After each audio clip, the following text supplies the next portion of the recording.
బీసీలకు రాజ్యాంగబద్ధంగా ఉద్యోగ, విద్య, రాజకీయ రంగాల్లో 42% రిజర్వేషన్లు కల్పించాలని డిమాండ్ చేస్తూ కొమరంభీం ఆసిఫాబాద్ జిల్లా కేంద్రంలోని అంబేద్కర్ చౌరస్తా వద్ద బీసీల ధర్మ పోరాట దీక్ష రమేష్ రూపునార్ చైర్మన్ కొమరంభీం ఆసిఫాబాద్ జిల్లా బీసీ జేఏసీ ఆధ్వర్యంలో నిర్వహించారు। ఈ కార్యక్రమానికి ఆసిఫాబాద్ కాంగ్రెస్ పార్టీ నియోజకవర్గ ఇన్ఛార్జ్ ఆజ్మీరా శ్యామ్ నాయక్ మరియు ఎంఆర్పీఎస్ జాతీయ ఉపాధ్యక్షులు రేగుంట కేశవ్ మద్దతు పలికారు। ఈ సందర్భంగా వారు మాట్లాడుతూ బీసీలకు 42% రిజర్వేషన్ల సాధనే లక్ష్యంగా రాష్ట్ర బీసీ జేఏసీ పిలుపు మేరకు బీసీల ధర్మ పోరాట దీక్ష చేయడం జరుగుతుందని, బీసీ రిజర్వేషన్ల సాధన కోసం ముఖ్యమంత్రి రేవంత్ రెడ్డి అఖిల పక్షాన్ని ఢిల్లీకి తీసుకెళ్లి కేంద్రంపై ఒత్తిడి పెంచాలని, వచ్చే పార్లమెంట్ సమావేశాల్లో బీసీ రిజర్వేషన్ల అంశంపై రాహుల్ గాంధీ ఇండియా కూటమి నేతలతో సమన్వయం చేసుకుని పార్లమెంటు స్తంభింపజేసే కేంద్ర ప్రభుత్వం దిగి వచ్చేదాకా పార్లమెంట్ సమావేశాలు వేదికగా చేసుకుని రాష్ట్ర ప్రభుత్వం బీసీల తరపున రాజకీయ పోరాటం కొనసాగించాలన్నారు।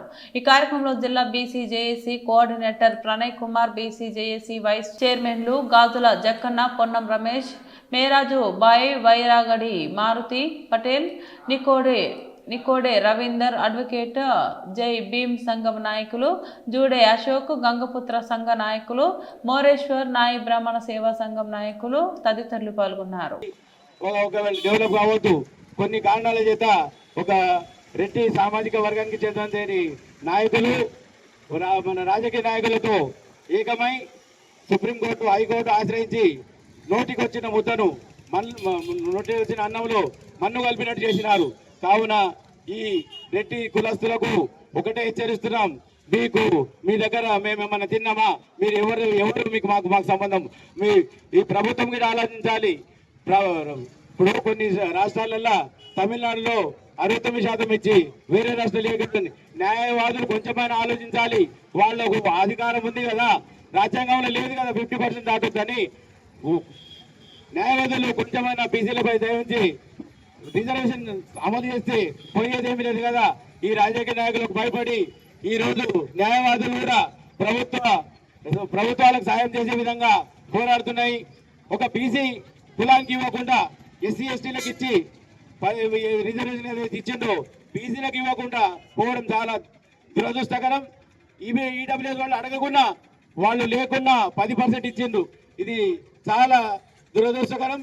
రేవంత్ రెడ్డి గారు అఖిలపక్ష సమావేశం ఏర్పాటు చేసి ఢిల్లీకి పోయి మీరు ఏ విధంగా అయితే మాకు బీసీలకు 42% ఇస్తామన్నారు, మీ అఖిలపక్షం ఏర్పాటు చేసి మీ అభ్యర్థి మీ నాయకుడు రాహుల్ గాంధీ తోటి ఇండియా కూటమితో కలిసి పార్లమెంట్ సమీపించేసే విధంగా చేసి బీసీలకు 42% వరకు వచ్చే వరకు పోరాడి అందరి నాయకులతో కలిసిమెలిసి మన బీసీలకు న్యాయం చేయాలని కోరుకుంటున్నాను।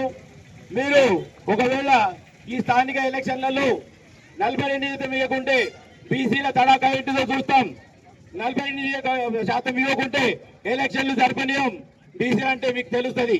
కావున ఇవి రాజకీయ నాయకులందరూ ఏకమై పార్టీలకు అతీతంగా బీసీలకు పార్లమెంట్ స్తంభింపజేసే విధంగా రేవంత్ రెడ్డి గారు ప్రయత్నం చేసి తర్వాత ఎలక్షన్ జరపాలి।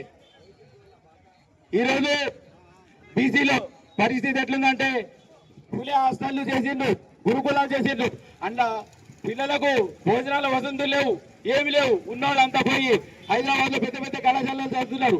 ఎందుకు ఈ కళాశాలలు ఈ స్కాలర్షిప్ లేవు, బీసీలకు స్కాలర్షిప్స్ లేవు, ఈ విధంగా బీసీలకు అందరికీ అన్యాయం చేస్తున్నారు।